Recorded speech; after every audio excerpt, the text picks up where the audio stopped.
আল্লাহ নবীকে যে আবু জেহেল এত কষ্ট দিয়েছে, আল্লাহ নবীকে যে আবু জেহেল এত অত্যাচার করেছে, আল্লাহ নবীকে যে মক্কার মানুষেরা এত জুলুম করেছে, আল্লাহ নবী একদিন 1 লক্ষর উপরে মানুষ নিয়ে আল্লাহর ঘর কাবা শরীফকে তওয়াফ করার জন্য আসতেছিল। নবী আমার আস্তে আস্তে কাবায় আসার বেশ কয়েক মাইল আগে সাহাবা হুজুরদেরকে লক্ষ্য করে বললেন, দাঁড়াও বাবা সাহাবারা, কেন আমি রাসূলুল্লাহ মক্কা জমিনে একা যাব? আল্লাহ নবী মক্কার অলি গলি ঘুরে ঘুরে ঘুরে ঘুরে দেখে কতদিন হয়ে গেল মক্কা জমিনে আসেনি। মাতৃভূমিকে ঘুরে ঘুরে দেখে আর চোখ দিয়ে পানি পড়তে লাগে। মাতৃভূমিকে ভালোবাসা এটা আমার নবী পাকের সুন্নাহ।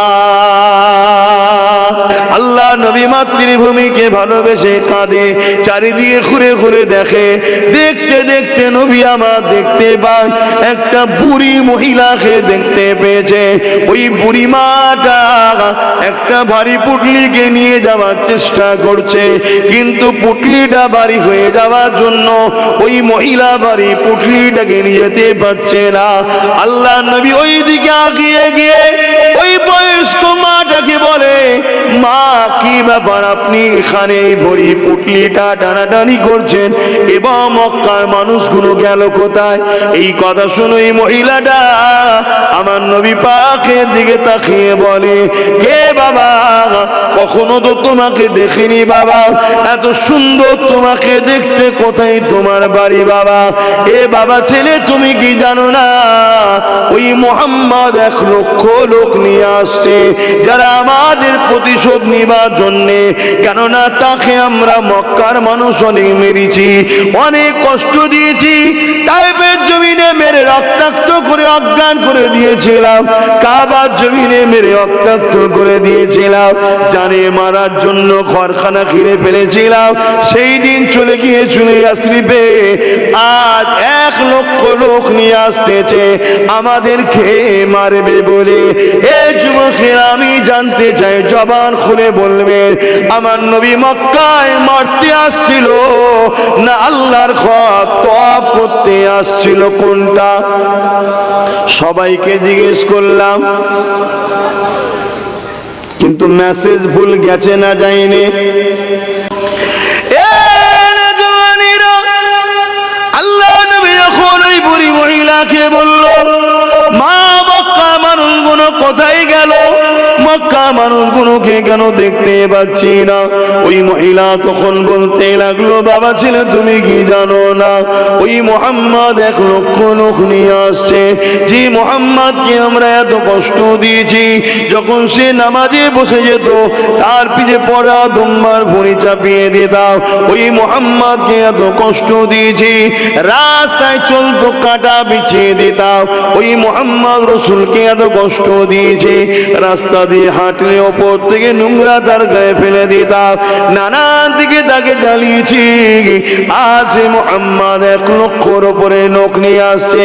আল্লাহ নবী বলতে লেগেছে, মা তাহলে মক্কার মানুষেরা কোথায় গেছে, কোথায় গেছে? ওই মহিলা বলতে লেগেছে, বাবা ছেলে, তুমিও চলে চলো বাবা, কেননা মুহাম্মদ 1 লক্ষর উপরে লোক নিয়ে আসছে, শুনেছি নাকি তারা বড় জুলুম করে, অত্যাচার করে। শুনেছে কথা, শুনছেন? শুনেছে। আজকেও যারা এসব হই হই করছে, জিজ্ঞেস করুন, আপনি নিজের চোখে পড়েছেন হুজুরের জীবনী, আমার রাসূলুল্লাহ জীবনী পড়েছেন না? শুনেছি, শুনেছি, শুনেছি।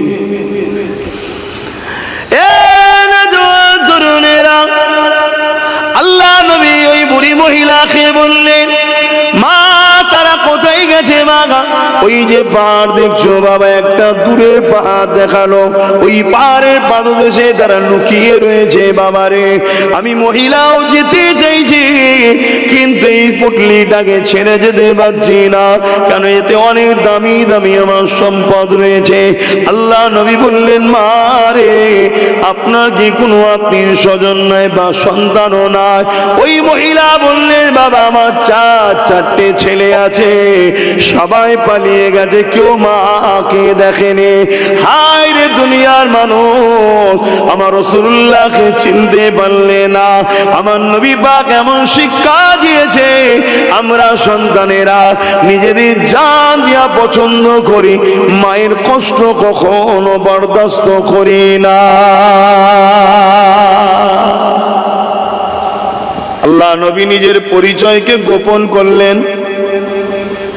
কেন? মহিলা ভুল শুনে রেখেছে আমার নবী সম্বন্ধে, যদি বলে দেয় আমি মুহাম্মদ, মহিলা মানুষ ভয় খেয়ে যেতে পারে, একা পড়ে গেছে। আবার রাসূল নিজের পরিচয়কে গোপন করলেন। মহিলা জিজ্ঞেস করছে, বাবা তোর পরিচয় দে। আল্লাহ নবী বলছেন, মা আপনি আমাকে আপনার সন্তান মনে করতে পারেন। বাহা, বলুন সুবহানাল্লাহ। অত তার গলায় 3টে মূর্তির রয়েছে, লাত, উজ্জা, হবল। তারা তখন এই সব উপাসনা করত। তার গলায় 3টে পাথরের মূর্তি রয়েছে। তাকে রাসূল বলছে, তুমি মনে করেন আমি আপনার সন্তান হই? আকীদা দেখুন, আমার রাসূলের আদর্শ দেখুন। হ্যাঁ, লোক তো অনেক কিছু বলবে। আল্লাহ নবী বললেন, মা আমাকে একটা মুসাফির মনে করতে পারেন, আপনি যদি ইজাজত দেন আপনার পুটলি কি আমি নিয়ে যেতে পারি, পৌঁছে দেব? মহিলা বলল, বাবা ভারী পুটলি, তোর কষ্ট হবে না? মা যদি ইজাজত দেন, সন্তান মনে করেন, আমি আপনার পুটলি বইব। আল্লাহ নবী ইজাজত দিলেন। মহিলার পুটলি রাসূলুল্লাহ দোনো জাহানের সুলতান, যাকে না সৃষ্টি করলে কিছুই হতো না, সেই নূর নবী একটা অমুসলিম মূর্তি পূজারী ঘরের মহিলার পুটলি মাথায় তুলছে। আহারে মুসলমান ঘরের ছেলে মেয়েরা, তরুণেরা, পুরো পৃথিবী যদি আমার দুশ্মন হয়ে যায়, ওটা আমার দেখার বা বুঝার বিষয় নয়। আমার বিষয় হলো আমার আল্লাহ ও রাসূলকে রাজি করা।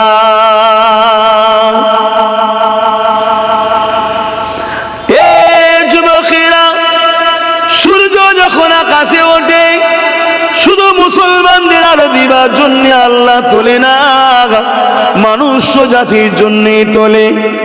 যখন পানি পান করার জন্য যে পানি হয়েছে, ওই পানি আল্লাহ বানিয়েছে শুধু মুসলমানদের জন্য নয়, মানুষের জন্য। ঠিক আকাশের পানি যখন বর্ষণ হয়, শুধু মুসলমানের জন্য নয়, মানুষের জন্য দেয়। আমার আল্লাহ যখন সবাইকে আলো দেয়, সবাইকে খাওয়ায়, আমি কে ওর আলো কেড়ে লিবার, ওর খানাকে কেড়ে লিবার, আমার কেড়ে লিবার কোনো অধিকার আল্লাহ দেয়নি। তবে আমার আল্লাহ বলেছে, তোকে আমি আলেম বানালাম, তুই আমার বাণী আমভাবে প্রচার করে যা। যার নসিব ভালো হবে সে নেবে, যার নসিব ভালো হবে না নেবে না। তোর দায়িত্ব প্রচার করে যাওয়াতেই প্রচার করে দে। আমি প্রচার করতে এসেছি। পৃথিবীর বুকে হাজারো ধর্ম আছে, কারো পক্ষে বিপক্ষে কথা বলতে আমি আসিনি।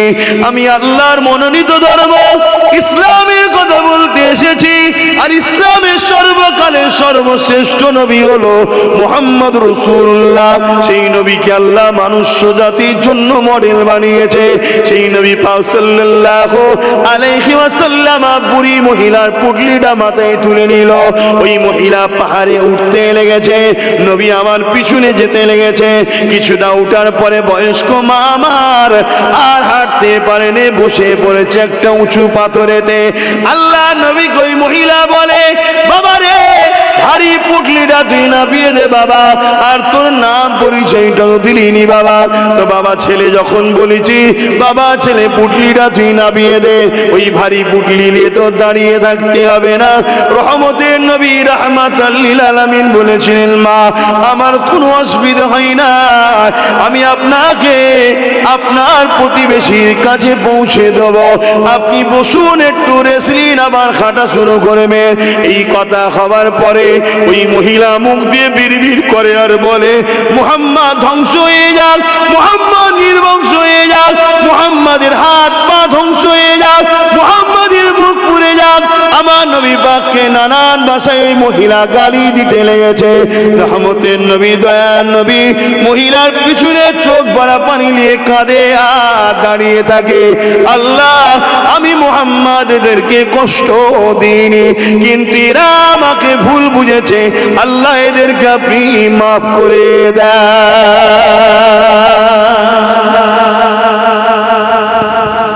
যে নবী তার পুটলি বইছে সেই নবীকেই গালি দিচ্ছে। শুনছেন তো? আমার নবী কি পুটলিটা মহিলার ঘাড়ে ফেলেতে পালিয়ে গেছে? তুমি আমি হলে কি করতাম? এটাই তো করতাম, ধৈর্য হারা হয়ে যেতাম। আহা, এই ধৈর্য ধরার নামই তো ইসলাম। এটাই তো নবী ট্রেনিং দিয়ে গেছে। ওই মানুষটা জানে না, ও জানে না আমি কে, ওকে ভুল বুঝানো হয়েছে। তা আজকে আমার দেশে যারা ইসলাম নিয়ে, মসজিদ নিয়ে নানা রকম মিথ্যা প্রচার চালাচ্ছে, এরাও জানে না ইসলাম কি, মসজিদ কি, কোরআন কি, দিন কি, এরা জানে না। এই বাবু, তুমি এতক্ষণ পরে সব মোবাইলে বসে গেলে কেন? কথা বুঝে আসছে, এরা জানে না, এদেরকে জানাতে হবে। এরা ভুল বুঝে আমাদের উপরে আঘাত করছে। আল্লাহ এদেরকে হেদায়েত দিক, পাশাপাশি আমাদের ঘরেও দিন ইসলামের উপরে পূর্ণাঙ্গভাবে চলার তৌফিক দিই। বলুন আল্লাহুম্মা আমিন। আল্লাহ নবী ভাবে মহিলার বুকে আগিয়ে আগিয়ে নিয়ে যায়, কিছুটা দূর যায় আর মহিলাটা বসে আর বিড়বিড় করে আমার নবী পাকের বিরুদ্ধে গালিগালাজ করতে থাকে। আল্লাহ নবী এইভাবে যেতে লেগেছে। এ যুবকেরা, তরুণেরা, বাপেরা, যখন পাহাড়ের একদম চূড়াতে মহিলা উঠেছে, এবার ওই দিকে নামতে লাগবে, ওই সময় পাহাড়ের মধ্যে যারা লুকিয়ে ছিল, তারা ওই পাদদেশে যারা ছিল, তারা মহিলাকে ডেকে আওয়াজ দিতে লেগেছে, ওই তো আমাদের সেই বয়স্ক মাটা আসছে। আমরা মনে করেছিলাম তাকে হয়তো মেরে দেওয়া হয়েছে, কিন্তু না, ফিরে আসতে লেগেছে। আমার নবী পাক একটু রুকে গেলেন, দাঁড়িয়ে গেলেন। এই মহিলা গিয়ে গিয়ে তার কাফিলার কাছে গেল। আল্লাহ নবী এখনো পাহাড়ের চূড়াতে ওঠেনি, আমার নবী পাককে এখনো দেখা যায়নি। ওই মহিলা যখন আগিয়ে গেছে, তার চারটে বাচ্চা গিয়ে এসেছে। ওই মহিলা বলতে লেগেছে, তোরা আমাকে মা বলে ডাকবি না, কেননা একটা সন্তান আমি পেয়েছি, এত সুন্দর আখলাক, কি আদর্শ তার, কি সুন্দর দেখতে বাচ্চাটাকে, এতটা রাস্তা আমার বাড়ি পুটলি নিয়ে এসেছে, একবারও বিরক্ত বোধ করে না। কোথায় সে আমার নবী পাকের নানান তারিফ ওই মহিলাটা করে। ওই দেখো আসতেছে, যখন পাহাড়ের দিকে মুখটা তুলে দেখায়, এবারে আমার রাসূলুল্লাহ পাহাড়ে উঠছে। এই যুবকেরা, তরুণেরা, বাপেরা, আমার নবীর চেহারা মোবারক খানা যখন দেখতে পেল, ওদের মধ্যে যারা সর্দার ছিল, দলের লিডার ছিল, নেতা ছিল, তারা বলতে লেগেছে, মারে কাকে তুমি সাথে করে নিয়ে আসতে লেগেছ? এটাই তো সেই মুহাম্মদ যার জন্য তো আমরা পালিয়ে এলাম। ওই মহিলা বলল, বাবা এটাই যদি মুহাম্মদ হতে পারে, তাহলে আমি মহিলা জানিয়ে দিলাম, আশহাদু আল্লা ইলাহা ইল্লাল্লাহ ওয়া আশহাদু আন্না মুহাম্মাদান আবদুহু ওয়া রাসূলুহু। তোরা আমাকে ধোঁকা দিয়েছিস, এই মুহাম্মাদের উপরে আমি মহিলা ঈমানের কলেমা পড়ে নিলাম। আরো জোরে বলুন সুবহান। কেন আমি পুরো রাস্তা এলাম, সে একা এসেছে মক্কায়, সে আমাদেরকে মারতে আসে না। আর এটাই যদি মোহাম্মদ হয়, এত গালিগালাজ করলাম, এত কিছু বললাম, একবারও কোনো প্রোটেস্ট করলো না, একবার উফ আও করলো না যে মা না জানে কেন গাল দিচ্ছে, এটাও বললো না। অতএব এটাই যদি মোহাম্মদ হয়, বেশাক ইনার মতো মানুষ আমাদের মধ্যে কেউ নাই। অতএব ইনি আমার লিডার, আজ থেকে নাকে কলেমা পড়ে নিলাম। জোরে বলুন সুবহানাল্লাহ। শুধু এই মহিলা পড়েছে তা নয়, তাদের মধ্যে সর্দাররা ছাড়া বাকি যত সাধারণ মানুষ ছিল, তারা সব কলেমা সেদিন পড়েছিল। জোরে বলুন সুবহানাল্লাহ। কিন্তু সেই একটাই জিনিস তো, লুটে পুটে খাওয়া। সর্দার সব সময় চাইবে মানুষকে বোকা বানিয়ে লুটা কি করে যায়, আর ইসলাম লুটার বিরুদ্ধে। আমার নবী কত কষ্ট করে ইসলামকে প্রচার করেছে। পৃথিবীর জমিনে কারো ক্ষমতা নাই আল্লাহ নবী দিনকে মিটিয়ে দিতে পারবে, কেননা এই দিনের হিফাজত আল্লাহ নিজে নিয়েছে। পৃথিবীর কোনো ক্ষমতা নাই আমার কোরআনকে মিটিয়ে দিতে পারে, কেন এই কোরআনের হিফাজতের দায়িত্ব আল্লাহ নিয়েছে। পৃথিবীর কোনো ক্ষমতা নাই আল্লাহ নবীর শান মর্যাদাকে খাটো করতে পারবে, কেননা আমার আল্লাহ স্বয়ং তিনি নবী পাকের শান মর্যাদা এখনো বাড়াচ্ছে।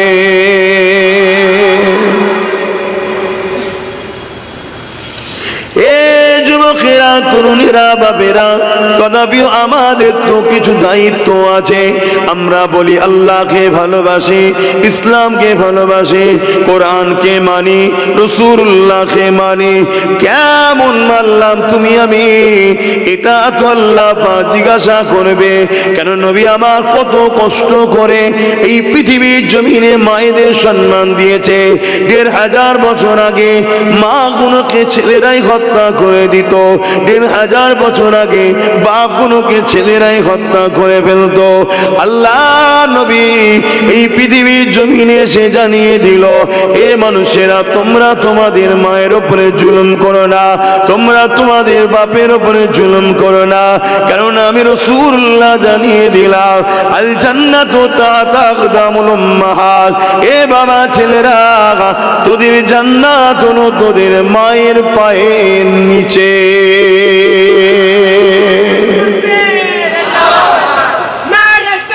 আল্লাহু আকবার। তাহলে মায়ের পায়ের তলায় ছেলেদের জান্নাত। যে জান্নাতের জন্য সবাই পাগল, সেই জান্নাতকে ইসলাম রাসূল মায়ের পায়ের তলায় দিয়েছে। শুনছেন তো নাকি? আর বাপকে আল্লাহ রাসূল জান্নাতের দরজা বলেছে। জোরে বলুন সুবহানাল্লাহ। কেউ যদি বাপকে নারাজ করে তার জন্য জান্নাতের দরজা বন্ধ হয়ে যাবে। কেউ যদি মাকে নারাজ করে সে জাহান্নামী হয়ে যাবে। ইসলাম মা বাপের সম্মান দিল। এই পৃথিবীর জমিনে মানুষগুলো যখন নারীগুলোকে জেন্ত জেন্ত পুঁতে দিচ্ছিল, আল্লাহ নবী এসে জানিয়ে দিলেন, এ দুনিয়া মানুষেরা, নারী অশুভ জিনিস নয়, তাদেরকে বাঁচতে দাও, তাদেরকে মেরে দিও না, পুঁতে দিও না। আমি রাসূলুল্লাহ জানিয়ে দিলাম, এক একটা নারী হলো এক একটা জান্নাত। এ দুনিয়ার মানুষেরা যার ঘরে প্রথম নারী সন্তান হবে, আমি রাসূলুল্লাহ জানিয়ে দিলাম ওই বাপকে আল্লাহ জান্নাতে সুসংবাদ দিয়ে দিয়েছে। আল্লাহ নবী এই পৃথিবীর জমিনে যখন এবার গরিবদের উপরে জুলুম হতো, ধনীরা কাজ করি অর্থ দিত না, আল্লাহ নবী এসে জানিয়ে দিল, শুনে রেখে দাও, আমি রাসূলুল্লাহ জানিয়ে দিলাম, যখন তোমার কাজ কোনো মানুষ করে দেবে, তার খায়ের খাম শুকোবার আগে তার পারিশ্রমটা মিটিয়ে দিতে হবে। এইভাবে নবী আমার দুনিয়া জমিনে খোদার্তদের পক্ষে, গরিবের পক্ষে, অসহায়ের পক্ষে, মজলুমের পক্ষে, নারীদের পক্ষে, এতিম বিধবাদের পক্ষে এক কথায় নবী আমার পৃথিবীর জমিনে জালিম অত্যাচারীদের বিপক্ষে দাঁড়িয়ে এই পৃথিবীর জমিনে না ইনসাফ সাম্য প্রতিষ্ঠিত করেছে। এই যুবকের এক রাসূলুল্লাহ এই কাজ করতে গিয়ে কতটা কষ্ট হয়েছে জানো? আল্লাহ নবীর জীবনে এমনও দিন গেছে, নবী আমার সিজদায় যখন পড়েছে, আল্লাহ নবী যখন সিজদায় মাথাটা দিয়েছে, নবী পাকের পিঠ মুবারকের উপরে জালিম অত্যাচারী আবু জেহেল, উতবা, সাইবারা আমার নবী পাকের পিঠে পচা দুম্বার ভুঁড়ি চাপিয়ে দিয়েছে। ওই দুর্গন্ধময় পচা দুম্বার ভুঁড়ি নিয়ে আল্লাহ নবী সিজদায় পড়ে চোখের পানি ফেলে রাব্বি রাব্বি করে আওয়াজ তুলেছে। এ যুবকেরা, আমার নবী পাকের কলিজার টুকরি খাতুনে জান্নাত তখন ছোট ছিলে, তিনি এসে আব্বার পিঠ থেকে দুম্বার ভুঁড়ি চাপিয়ে দিত। নবী আমার তখন মাথা তুলতে পারতেন, এত কষ্ট করেছে নবী আমার। সেই নবীর উম্মত হয়ে করে নবীর দিনকে আজকে চারিদিক থেকে ক্ষতি করার চেষ্টা করছে। তোমার আমার কিছু দায়িত্ব আছে না নাই? কথা বলো, আছে না? সেই দায়িত্ব পালন করো। ধর্মকে বাঁচাতে গেলে আমার নবীর সুন্নতে জীবনটা আপনি গড়ুন, ব্যাস ধর্ম কামিয়াব থাকবে। জোরে বলুন সুবহানাল্লাহ।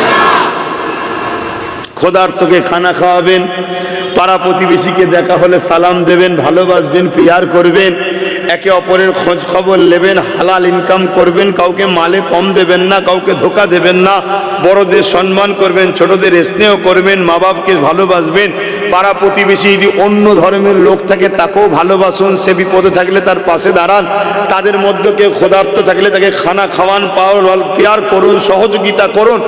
এগুলো হলো ধর্ম। এসব বাঁচাতে গেলে ছুরি তরোয়াল বোম রাখবেন না, এসব লাগবে না আমাদের, অন্য কারো লাগতে পারে। শুনছেন তো নাকি? তাই বলবো ভালো মানুষ, ভালো মানুষ আপনার আছেন, সবাই আশ্রয় পায়, সবাই যেন নিরাপদে থাকে। আমার নবীর সুন্নতে জীবন গড়ুন, ব্যাস এটাই। আল্লাহ নবীর আখলাক চরিত্র কেমন ছিল আল্লাহ পাক তো কোরআনের মধ্যে জানিয়ে দিয়েছেন, ইন্নাকা লাআলা খুলুকিন আযীম। সব থেকে উত্তম চরিত্রওয়ালা হলো মুহাম্মদ রাসূলুল্লাহ।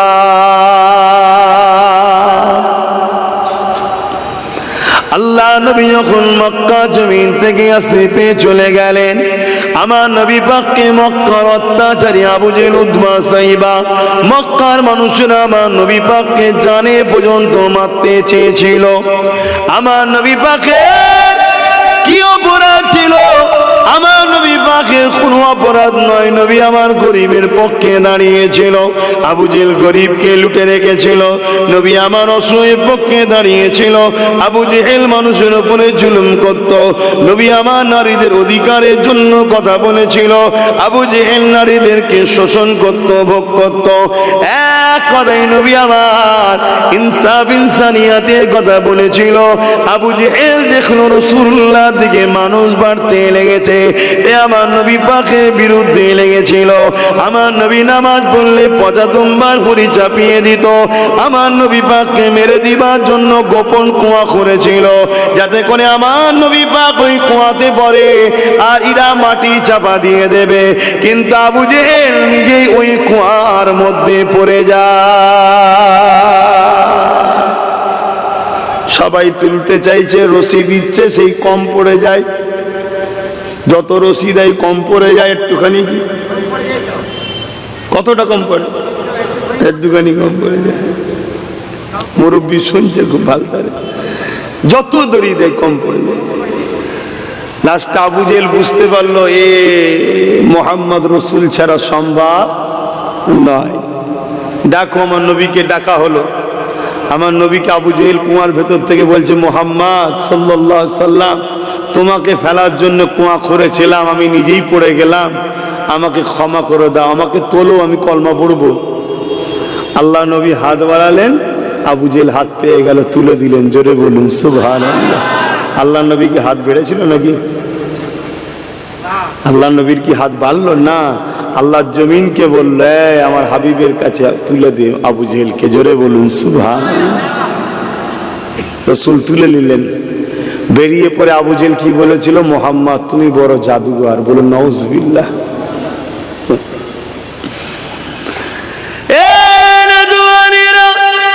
সেদিন আবু জেহেল আমার নবী পাকের বিরুদ্ধে কেন লেগেছিল, এটা যদি আপনারা বুঝতে পেরে যান, আজকে আবু জেহেল কোনো কেন ইসলাম মসজিদ মাদ্রাসার পিছনে লেগেছে বুঝতে পারবেন। আমার নবীর নাই সত্য ইনসাফ ইনসানিয়াতের কাছে দলে দলে আবু জেহেলের লোকেরা আমার নবীর দিকে আসছে।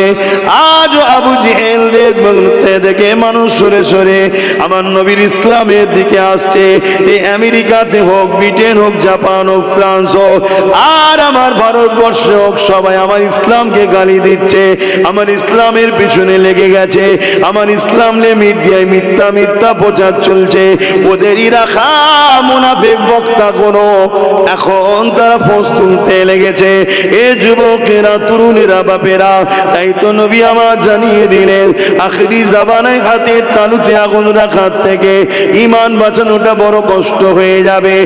একদিকে জানের উপরে হামলা, আর একদিকে ঈমানের উপরে হামলা। এই দুইয়ের মধ্যে থেকে দাঁড়িয়ে তোমাকে আমাকে এই দুনিয়ার জমিন থেকে বেরিয়ে যেতে হবে, তবেই তো তুমি আমি কামিয়াবি হতে পারবো। তবে এই জায়গা থেকে বেরোবার জন্য সব থেকে উত্তম সহজ রাস্তা হলো নিজের জানের থেকে বেশি আল্লাহ ও নবীকে মুহাব্বত করুন। যাদের হৃদয়ে আল্লাহ ও নবীর মুহাব্বত আছে, পৃথিবীর কোন শক্তি তাদের মিটাতে পারবে না।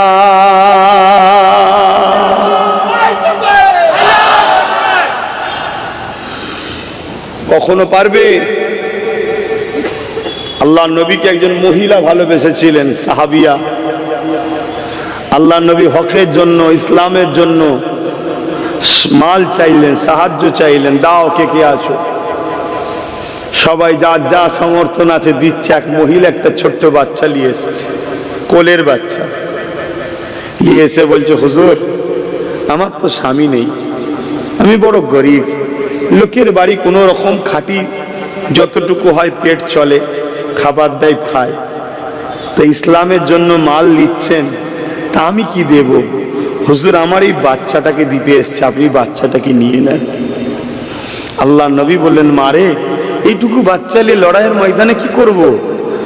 ওই মহিলা বললেন, হুজুর এই বাচ্চাটাকে আপনি ঢাল বানাবেন, যখন তীর আসবে আপনার দিকে আপনি বাচ্চাটাকে ধরবেন, আপনাকে না লেগে বাচ্চাটাকে লাগবে। কিয়ামতের দিন আমি মা বলবো, আল্লাহ আমি কিছু করতে পেরেছি কি জানি না, আপনার হাবিবের ভালোবাসায় 10 মাস 10 দিন ধরা বুকের বাচ্চাকে ঢাল বানিয়ে দিয়েছি। জোরে বলুন সুবহানাল্লাহ। আর আমরা সেই নবীর সুন্নতে একটু জীবনটা করতে বলছি, করতে পারছি না। কিচ্ছু করতে হবে না, শুধু ভালো মুসলমান হয়ে যান, খারাপ নেবেন না, শুধু ভালো মুসলমান হয়ে যান। আপনার কথা, আপনার হাত, আপনার ব্যবহার দ্বারা আপনার পাড়া প্রতিবেশী কেউ না কষ্ট পায়। তাতে মুসলমান হোক আর হিন্দু হোক আর খ্রিস্টান হোক, যেই প্রতিবেশী থাকুক না, তারপর কষ্ট না পায়। কারো ধর্মের বিষয়ে আঘাত দেবেন না, কারো ধর্মীয় উৎসবে যে হুড়োহুড়িও করবেন না। আপনি আপনার ধর্ম, আপনার উৎসব নিয়ে থাকুন, বাকি জায়গায় মানুষ হিসেবে সব মিলেমিশে থাকুন। আপনার এই আদর্শে, আপনার এই আখলাকে, আপনার এই ব্যবহারে আপনার দুশ্মন আপনার বন্ধু হতে বাধ্য হবে। ইতিহাস তো এটাই বলছে, ইতিহাস তো এটাই বলছে। ভালো মানুষ হবে, আমার নবীর আখলাক তৈরি করে। আল্লাহ নবীকে যে আবু জেহেল এত কষ্ট দিয়েছে, আল্লাহ নবীকে যে আবু জেহেল এত অত্যাচার করেছে, আল্লাহ নবীকে যে মক্কার মানুষের এত জুলুম করেছে, আল্লাহ নবী একদিন 1 লক্ষর উপরে মানুষ নিয়ে আল্লাহর ঘর কাবা শরীফকে তওয়াফ করার জন্য আসতেছিল। নবী আমার আস্তে আস্তে কাবায় আসার বেশ কয়েক মাইল আগে সাহাবা হুজুরদেরকে লক্ষ্য করে বললেন, দাঁড়াও বাবা সাহাবারা, কেন আমি রাসূলুল্লাহ মক্কা জমিনে একা যাব? 1 লক্ষর উপরে মানুষ আছে। আল্লাহ নবী আদর্শ দেখুন, সাহাবাদেরকে দাঁড় করিয়ে দিলেন, দাঁড়াও বাবা। সাহাবা হুজুররা বলেন, কেন? বলেন আমি মক্কায় একা যাব। সাহাবা হুজুররা বলছেন, হুজুর আপনি মক্কায় যদি একা যান, মক্কায় হাজার হাজার দুশ্মন রয়েছে আপনার, যারা আপনাকে জানে পর্যন্ত মারতে চেয়েছিল, আপনি হিজরত করে মদিনায় গেছেন, আপনি মক্কায় একা গেলে তারা তো ক্ষতি করবে। আল্লাহ নবী বলছে, শোনো বাবা, আমি মুহাম্মদ রসুল কাউকে কষ্ট দিতে আসিনি। জোরে বলুন সুবহানাল্লাহ। আমার বড় ভয় হচ্ছে, আমার পিছনে 1 লক্ষ লোক রয়েছে, আর সব যুবক সাহাবা, শুনছেন তো? 1 লক্ষ। একটা ইমানদার কত পাওয়ার রাখে জানেন তো নাকি? একটা ইমানদার কত পাওয়ার রাখে জানেন তো? খাজা গরিবে নওয়াজ একা কত পাওয়ার ছিল জানেন? আমার রাসূল বললেন, শোনো বাবা, তোমরা আমার সাথে যাবে, আল্লাহর ঘর তওয়াফ করতে এসেছি আমরা। কিন্তু মুনাফিকরা গিয়ে মক্কার মানুষকে বলবে, মুহাম্মদ তোদের প্রতিশোধ নিবার জন্য 1 লক্ষের উপরে লোক নিয়ে আসছে। তারা আমাকে তাড়িয়েছে, তারা আমার মেরে দাঁত ভেঙে দিয়েছে, তারা আমাকে কাবার জমিনে রক্তাক্ত করেছে, তারা আমাকে পাহাড়ে বন্দি রেখেছিল, আমি মাসকে মাস পাহাড়ে গাছের পাতা ফলমূলকে জীবন ধারণ করেছি। তাদেরকে যখন যে বলবে মুহাম্মদ প্রতিশোধ নিবার জন্য 1 লক্ষ লোক নিয়ে আসছে, আহা মক্কার মানুষগুলো কত কষ্ট পাবে, ছুটোছুটি করবে, ইদিক ওদিক পালাবে, কষ্ট পাবে। আমি রাসূলুল্লাহ চাই না তারা এই ভুল মেসেজে কষ্ট পাক। জোরে বলুন সুবহানাল্লাহ, আরো জোরে বলুন সুবহানাল্লাহ। ইসলাম কাকে বলে বুঝছেন তো? হ্যাঁ, আর এটাও শুনে রাখেন, এটা শোনার পরে এটাও শুনতে হবে, যদি কেউ আপনার উপরে হামলা করে জান বাঁচাবার জন্য লড়াই করা ইসলামে ফরজ। এটাও শুনে রাখেন, না এক গালে মেরেছে বলে আর এক গাল বেরিয়ে দেবেন, এর নাম ইসলাম নয়। তাহলে ও বদমাইশ সবাইকে মেরেই বেড়াবে, শুনছেন তো নাকি? হ্যাঁ, কিন্তু কারোর উপরে আগ বেরিয়ে জুলুম করো না, কাউকে অত্যাচার করো না, কাউকে কষ্ট দিও না আগ বেরিয়ে। আহা আমার দয়ার নবী সাহাবা হুজুরদের রেখে দিয়ে একা রওনা দিলেন, গিয়ে দেখছে পুরো মক্কা ফাঁকা। আল্লাহ নবী মক্কার অলি গলি ঘুরে ঘুরে ঘুরে ঘুরে দেখে, কতদিন হয়ে গেল মক্কা জমিনে আসেনি, মাতৃভূমিকে ঘুরে ঘুরে দেখে আর চোখ দিয়ে পানি পড়তে লাগে। মাতৃভূমিকে ভালোবাসা, এটা আমার নবী পাকের সুন্নাত। এ ভারতের মুসলমান, তোমার আমার মাতৃভূমি হলো ভারতবর্ষ। এই দেশকে ভালোবাসা, এই দেশের সার্বভৌমত্বকে নিরাপদে রাখা, এই দেশের ভেতরে যারা গাদ্দার আছে দেশকে বিক্রি করে দিচ্ছে, ওই গাদ্দারদের হাত থেকে দেশকে হেফাজত করা, এটা তোমার আমার দায়িত্ব, ইমানি দায়িত্ব। তাই আসুন আলোচনার দিকে আবার ফিরে যায়। আল্লাহ নবী মাতৃভূমিকে ভালোবেসে কাঁদে, চারিদিকে ঘুরে ঘুরে দেখে। দেখতে দেখতে নবী আমার দেখতে পায় একটা বুড়ি মহিলাকে দেখতে পেয়েছে। ওই বুড়ি মাটা একটা ভারী পুটলিকে নিয়ে যাওয়ার চেষ্টা করছে, কিন্তু পুটলিটা ভারী হয়ে যাওয়ার জন্য ওই মহিলা ভারী পুটলিটাকে নিয়ে যেতে পারছে না। আল্লাহ নবী ওই দিকে আগিয়ে গিয়ে ওই বয়স্ক মাটাকে বলে, মা কি ব্যাপার, আপনি এখানে ভরি পুটলিটা টানাটানি করছেন, এবং মক্কার মানুষগুলো গেল কোথায়? এই কথা শুনে এই মহিলাটা আমার নবী পাকের দিকে তাকিয়ে বলে, হে বাবা, কখনো তো তোমাকে দেখিনি বাবা, এত সুন্দর তোমাকে দেখতে, কোথায় তোমার বাড়ি বাবা? এ বাবা ছেলে, তুমি কি জানো না ওই মুহাম্মদ 1 লক্ষ লোক নিয়ে আসছে যারা আমাদের প্রতিশোধ নিবার জন্যে। কেননা তাকে আমরা মক্কার মানুষ অনেক মেরেছি, অনেক কষ্ট দিয়েছি, তাইফের জমিনে মেরে রক্তাক্ত করে অজ্ঞান করে দিয়েছিলাম, কাবার জমিনে মেরে রক্তাক্ত করে দিয়েছিলাম, জানে মারার জন্য ঘরখানা ঘিরে ফেলেছিলাম। সেই দিন চলে গিয়েছিল ইয়াসরিবে, আজ 1 লক্ষ লোক নিয়ে আসতেছে আমাদেরকে মারবে বলে। এ যুবকেরা, আমি জানতে চাই, জবান খুলে বলবেন, আমার নবী মক্কায় মারতে আসছিল না আল্লাহর ঘর তওয়াফ করতে আসছিল? কোনটা?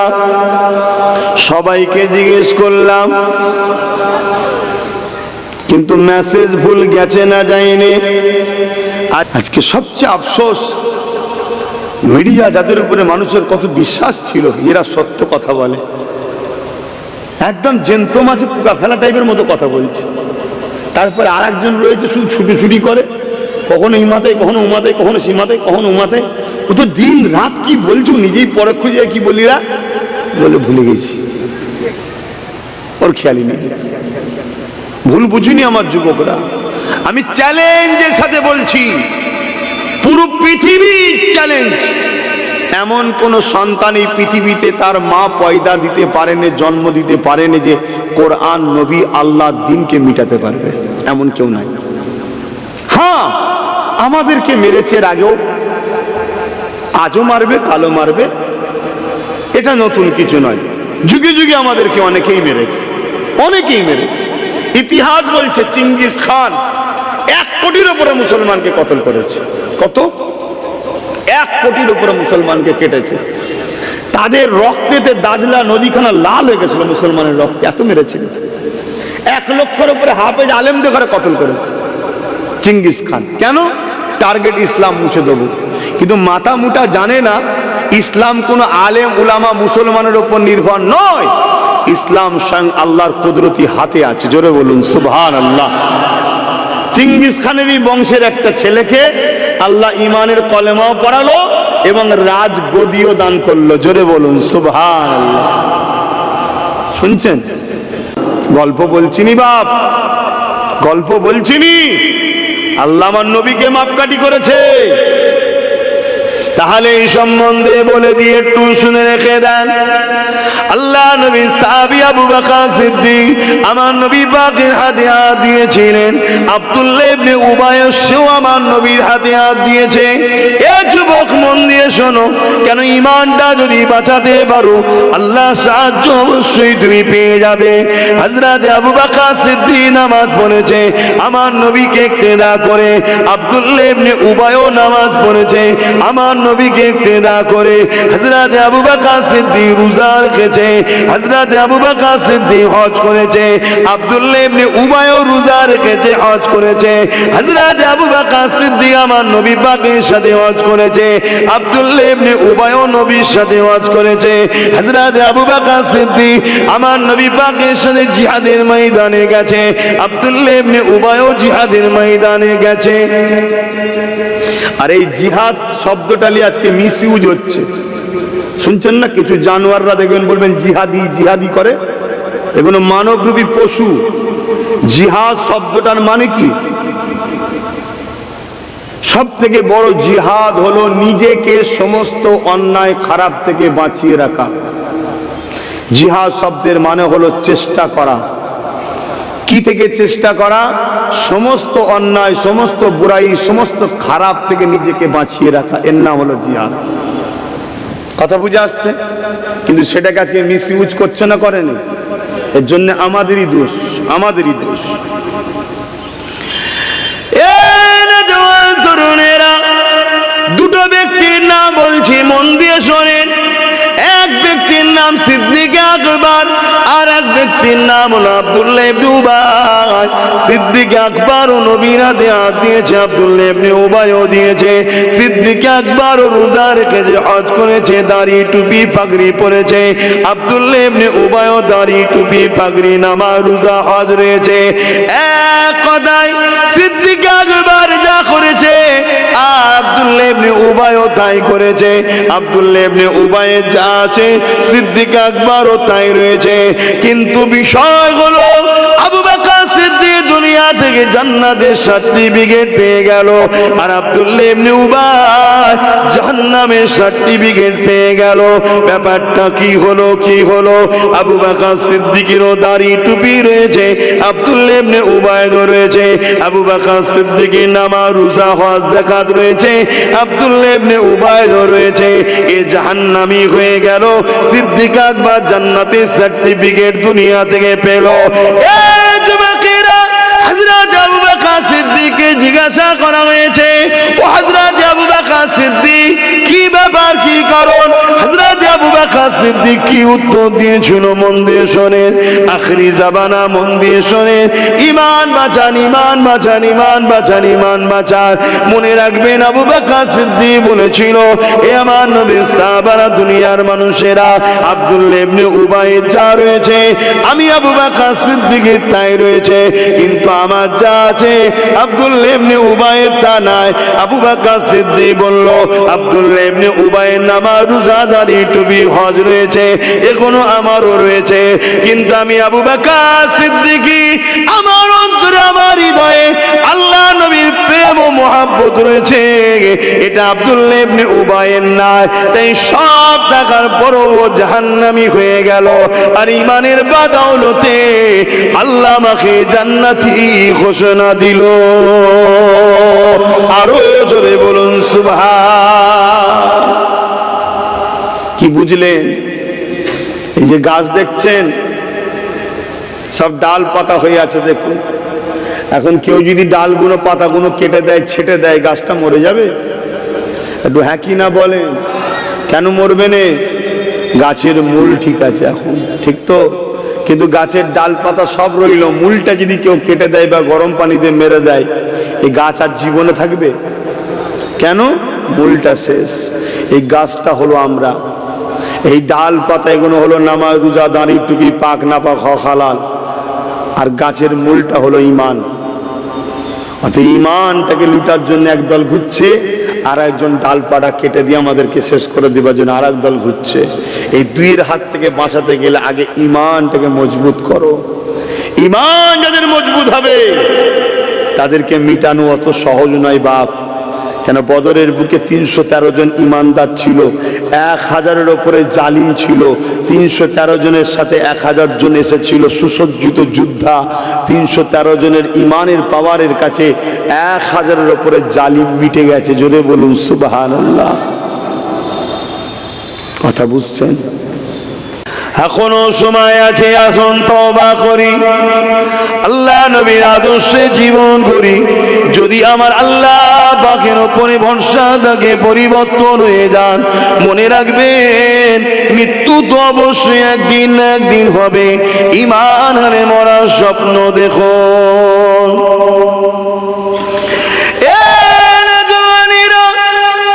আল্লাহ নবী যখন ওই বুড়ি মহিলাকে বলল, মা মক্কা মানুষগুলো কোথায় গেল?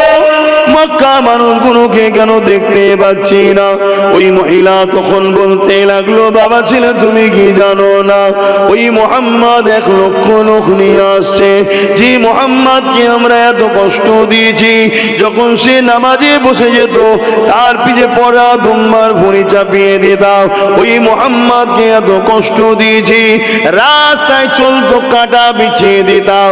ওই মুহাম্মদ রাসূলকে এত কষ্ট দিয়েছে, রাস্তা দিয়ে হাঁটলে ওপর থেকে নোংরা তার গায়ে ফেলে দিতাম, নানান দিকে তাকে জ্বালিয়েছি। আজ মুহাম্মদ 1 লক্ষর উপরে লোক নিয়ে আসছে। আল্লাহ নবী বলতে লেগেছে, মা তাহলে মক্কার মানুষেরা কোথায় গেছে, কোথায় গেছে? ওই মহিলা বলতে লেগেছে, বাবা ছেলে তুমিও চলে চলো বাবা, কেননা মুহাম্মদ 1 লক্ষর উপরে লোক নিয়ে আসছে। শুনেছি নাকি তারা বড় জুলুম করে, অত্যাচার করে। শুনেছে?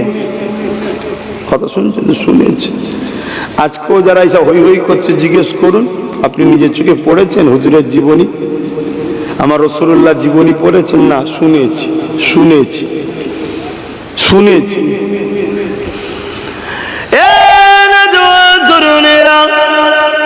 আল্লাহ নবী ওই বুড়ি মহিলাকে বললেন, মা তারা কোথায় গেছে? মা ওই যে পাহাড় দেখছো বাবা, একটা দূরে পাহাড় দেখালো, ওই পাহাড়ের পাদদেশে তারা লুকিয়ে রয়েছে। বাবারে আমি মহিলাও যেতে চাইছি, কিন্তু এই পুটলিটাকে ছেড়ে যেতে পারছি না, কেন এতে অনেক দামি দামি আমার সম্পদ রয়েছে।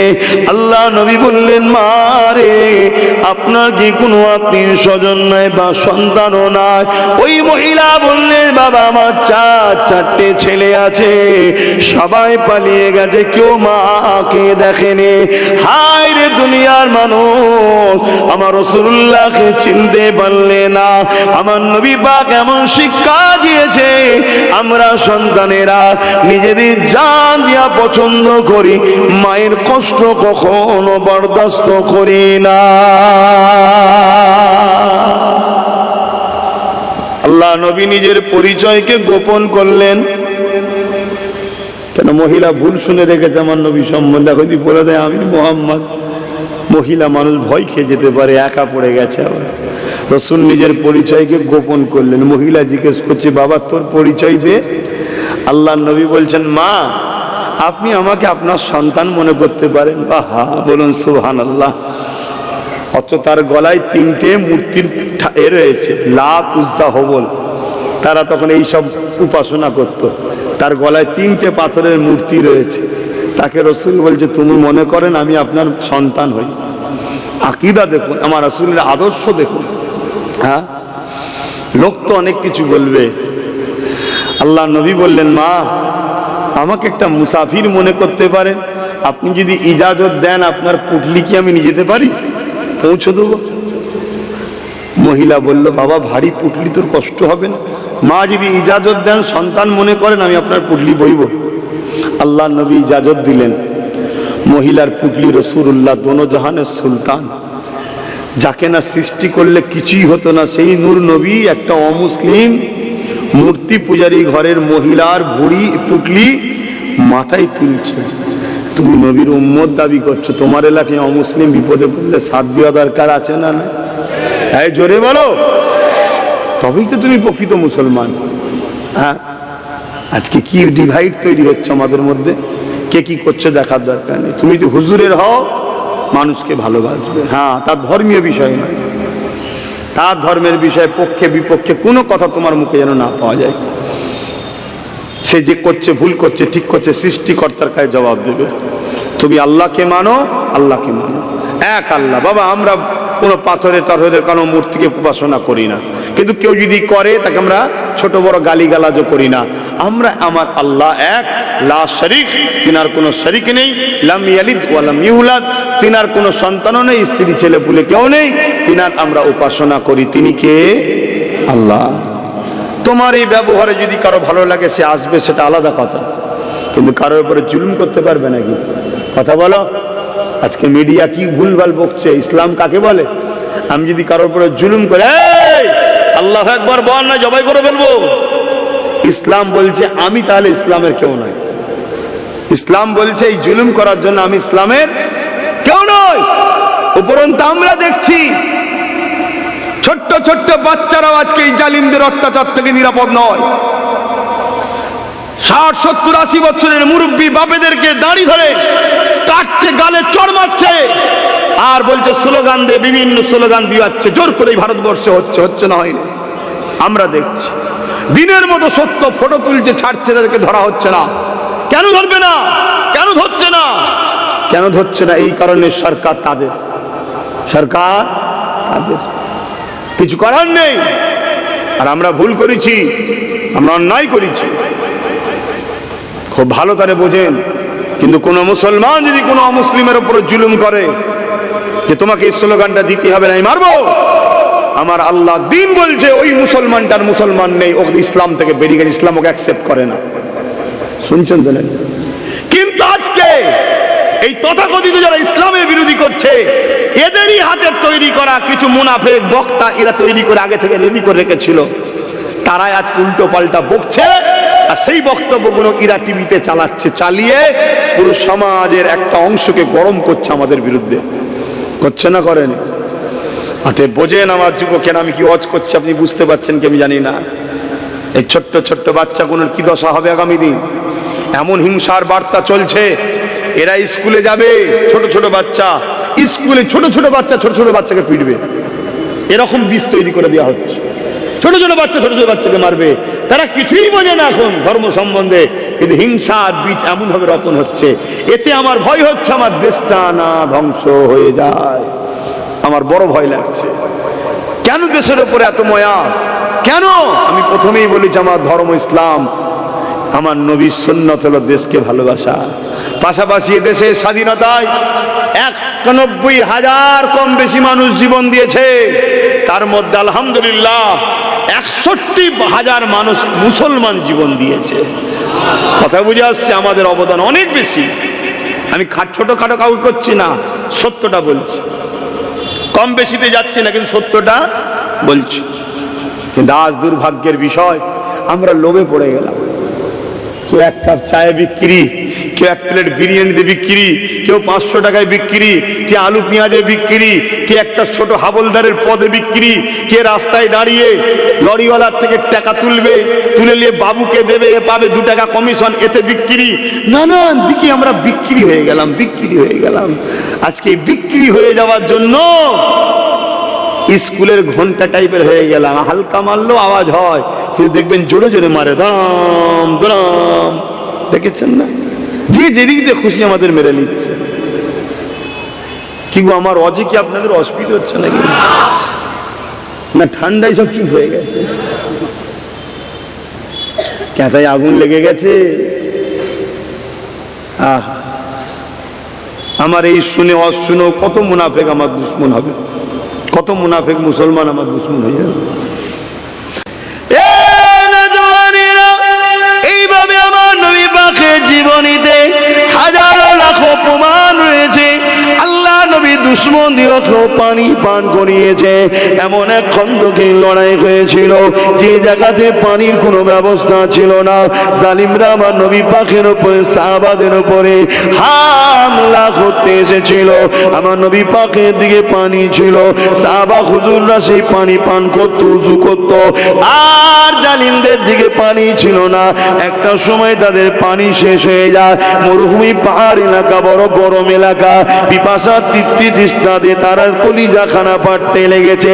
তারা এমন করে তাদেরই 2 লোককে বলতে লেগেছে, যাও মুহাম্মদ রাসূলের কাছে গিয়ে পানি চাও। তারা বলতে লাগলো, আমাদের সরদার রে, আমরা মুহাম্মদ রাসূলকে মারতে এসেছি, যদি জানতে পেরে যায় আমাদের পানি না, তাহলে মুহাম্মদ বলবে পানিটা রুকে দাও, এমনি দুর্বল হয়ে মারা যাবে। এই সময় তারা বলেছিল, এ আমার এলাকার মানুষেরা, এ আমার দলের সৈন্যরা, মুহাম্মদ রাসূলকে ছোটবেলা থেকে দেখে আসছে, কখনো কারো ক্ষতি চাই না, কখনো কারো কষ্ট থেকে থাকতে পারে না, আমাদের বিশ্বাস, তুমি যাও মুহাম্মদ পানি দেবে। তখন তারা বলতে লেগেছিল, এতই যখন মুহাম্মদ ভালো, তার বিরোধী কেন করো? তখন তারা বলেছিল, মুহাম্মদ যে ন্যায়ের কথা, ইনসাফের কথা, গরিবের হকের কথা বলে, এতিমের হকের কথা বলে, গরিবদের ঘরে সাহায্যের কথা বলে, আমরা যে গরিবকে লুটে লুটে লুটে লুটে রেখেছি, এটা তাহলে কি করে হবে? এই মুহাম্মদ রাসূল হক হওয়ার পরও আমরা মানতে পারি না। আজকে দিনও পৃথিবী জুড়ে যারা আমার নবীর বিরুদ্ধে বলে, এরাও জানে মুহাম্মদ আখিরি মেসেঞ্জার, এরাও জানে মুহাম্মাদের কথা সমস্ত আসমানি কিতাবে আছে, এরাও জানে মুহাম্মদ সত্য, তিনি সত্য কথা বলেছে, এরপরও কেন মানতে পারে না? এদের অত্যাচার জুলুম অন্যায় বন্ধ হয়ে যাবে কেন? রাসূলকে মানবো, অন্যায় করব, রাসূলকে মানবো, জুলুম করব, নবীকে মানবো, এতিমকে লুটবো, নবীকে মানবো, হিংসা করব। এ যুবকেরা, এটা তোমার মানা হচ্ছে না, কিয়ামতের দিনে তুমি ধরা পড়ে যাবে, এই জন্য তারা মানতে পারে না। এ যুবকেরা, এই 2জন ব্যক্তি চলে এলো আমার নবী পাকের কাছে পানি নিতে। সাহাবা হুজুররা বললেন, ইয়া রাসূলুল্লাহ, হাবিবাল্লাহ, ওদের পানিকে রুকে দেওয়া হোক। আল্লাহ নবী বললেন, না বাবা না, আল্লাহর সৃষ্টি পিপাসা পাবে, তার পানিকে রুখতে নাই বাবা। যদি তুমি পিপাসা, মানুষের পিপাসা মিটাও, আমার আল্লাহ জানিয়েছে ময়দানে মাশরে তোমাকে আল্লাহ পানি পান করাবে। দাও বাবা, পানি দাও। দুশ্মন পানি নিয়ে যাচ্ছে, কিন্তু এই পানি নিয়ে যেতে যেতে দিলের মধ্যে তুফান শুরু হয়েছে। পানি আছে ব্যারেলে, পাত্রে, দিলের ভেতরে ঢেউ উঠছে, তুফান উঠছে। আরে এত সুন্দর মানুষের বিরুদ্ধে আমরা লড়াই করতে এসেছি না, দল ছেড়ে দিয়ে, পানি দিয়ে আমার নবীর কাছে এসে কলেমা পড়ে মুসলমান হচ্ছে। জোরে বলুন সুবহানাল্লাহ। শুনছো? হ্যাঁ, আমার ভারতবর্ষে সর্বপ্রথম যে ইমানের কলেমা ভারতবাসীর পক্ষ থেকে গিয়ে পড়েছিল কেরলের বাদশাহ চিরামান, কেরলের বাদশাহ ভারতবর্ষের পক্ষ থেকে সর্বপ্রথম গিয়ে আমার নবীর ইসলাম, নবীর হাতে হাত দিয়ে ইমানের কলেমা পড়েছিল। জোরে বলুন সুবহানাল্লাহ। আর ভারতবর্ষে ইসলাম কবে থেকে আছে জানো? পুরো কায়নাতে যখন মানুষ আসেনি, সর্বপ্রথম ভারতে ইসলাম এসেছে বাপ আদমের দ্বারা। জোরে বলুন সুবহানাল্লাহ। বাপ আদম প্রথম ব্যক্তি যিনি ভারতবর্ষে ছিলেন, আর বাপ আদম ছিলেন ইসলামের মান্যওয়ালা। জোরে বলুন সুবহানাল্লাহ। আর আমার নবীর দেশ জাজিরাতুল আরব এসেছিলেন মা হাওয়া। এই পৃথিবীতে সর্বপ্রথম একসাথে দু জায়গায় ইসলাম এসেছিল, একটা আমাদের দেশ হিন্দুস্তান, আর একটা হলো আমার নবীর দেশ জাজিরাতুল আরব। এক জায়গায় মা এসেছে, এক জায়গায় আব্বা এসেছে। অনেকে বলে ইসলাম 1500 বছরের, মূর্খ, জানা নাই ইসলাম তো পৃথিবীর সর্বপ্রথম ভারতে এসেছে। জোরে বলুন সুবহানাল্লাহ, আরো জোরে বলুন সুবহানাল্লাহ। কিন্তু আমার নবীর মেসেজ, কোরআনের মেসেজ, কোরআনের দাওয়াতটা, ইসলামটা এসেছে, কোরআনের দাওয়াতটা এসেছে, মুহাম্মদ রসুলের উম্মত এসেছে বাদশা চিরামান থেকে। কথা বুঝে আসছে? কেন জানেন? আমার নবী যে চাঁদ দু টুকরো করেছিলেন জানেন তো নাকি? ওইটা বাদশা চিরামান এখানে বসে বসে দেখছিলেন, দেখে অবাক হয়ে গেছে, রে চাঁদ দু টুকরো হচ্ছে, কি ব্যাপার? পরে হযরতে মালিক রাদিয়াল্লাহু তাআলা আন যখন আসেন, ওনাকে জিজ্ঞেস করে, উনি সব বিবরণটা খুলে বলে। খুলে বলার পর বাদশা চিরামান এখান থেকে পাড়ি দেয় মক্কায়, গিয়ে ইমানের কালেমা পড়ে। জোরে বলুন সুবহানাল্লাহ, আরো জোরে বলুন সুবহানাল্লাহ। আজকে সমাজ বলছে জুলুম হয়েছে, অত্যাচার হয়েছে, ইটা ভেঙে ইটা হয়েছে, উটা ভেঙে ইটা হয়েছে। কি ভেঙে কি হয়েছে একটা ইতিহাস দেখাও না, ইতিহাস দেখাও। 500 বছর আগে ভেঙে হয়েছে, ইতিহাসটা লিখেছে কে? 60-70 বছর বয়স তার। কথা শুনছেন না? শোনেন? সে কি গেঁজা খেত না হুঁকো কিন্তু তখন ঠিক নেই, ইতিহাস লিখেছে। শুনছেন? শুধুমাত্র দেশটাকে শেষ করার ষড়যন্ত্র চলছে। হাসেন, আবার ফিরে যায় আমার রাসূলুল্লাহ দিকে আসেন। এখনো সময় আছে, সব রাস্তা ছেড়ে দিয়ে গে আমার নবী পাকের দিকে আসেন।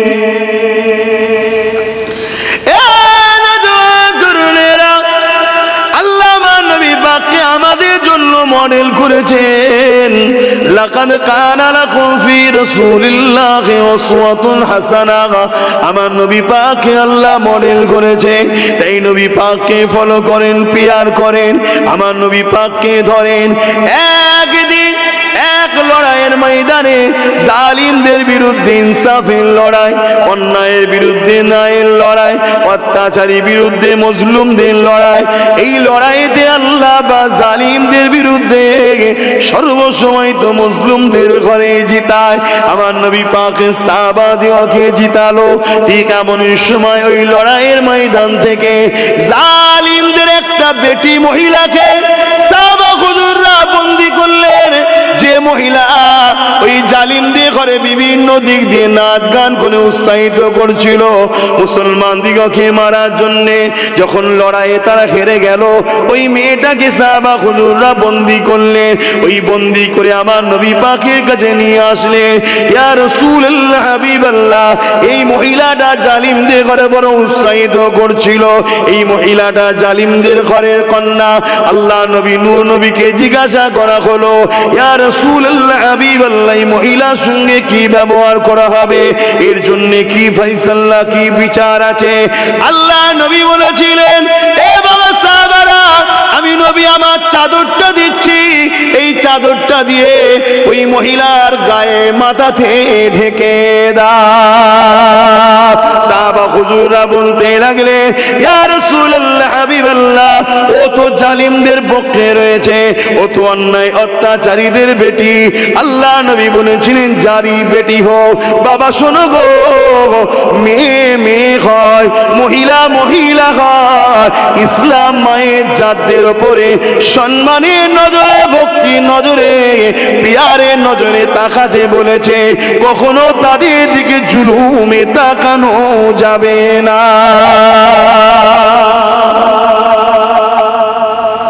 শুনছেন তো নাকি? আর আজকে আমাদের অবস্থা কি বলুন? হ্যাঁ, আল্লাহ আমাদেরকে হেদায়েত করেন, বলুন আল্লাহুম্মা আমিন। দোয়া করে দেবো, আল্লাহ আমিন বলতে কষ্ট হচ্ছে। হ্যাঁ, খাইনি দুপুরে, খাওয়া দিসনি দিবি?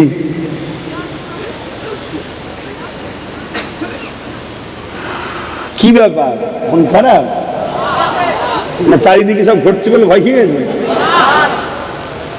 যে আল্লাহ ছাড়া অন্য কাউকে ভয় করে তার ঈমান জানতে হবে দুর্বল।